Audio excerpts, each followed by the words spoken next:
Fampiroboroboana ny voly fihinana faka, ny masomboly ho amin'ny tsaratsara sy fikajiana azy, fanomezan-danja ny rafia ary fifehezana ny fitantanana ny fiainam-pikambanana. Ireo no antony goavana isy ny fampiofanana, fampivondronana ny miralenta, ny Alliance Voargasy, Atrikasa Piska, vatsiny ambassade de France vola. Fiofanana miaraka amin'ny Alliance Voargasy sy Piska izay fandrariana Rofia izay fikambanany Jeune dia Mahety Soalala ato amin'ny commune Soalala amin'ny fianarana rary na fikambanam-behivavy izay miaraka amin'ny Alliance Voargasy. Mitsinjara roa andro isan-taranja ity fiofanana ity ary commune n'Ambonivohitra Soalala sy Ambohipaky no isitraka izany. Alliance Voargasy eo am-panatanterahana ny tetikasa atao hoe Piska, projet innovant des sociétés civiles et coalition d'acteurs, dia manatanteraka atrikasa fampiofanana anakienina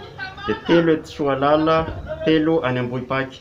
Mariako eto aloha zany fa io tetikasa Piska io dia famatsimbola avy any amin'ny ambassade de France. Fikambanam-behivavy sy tanora no kinendry hahazo isitraka ny tombony ary fanasongadinana ny endri-tany Baidebaly, ireo arena voajanahary tsy manam-paharoa sy fifehezana ny fivoarany toetrandro.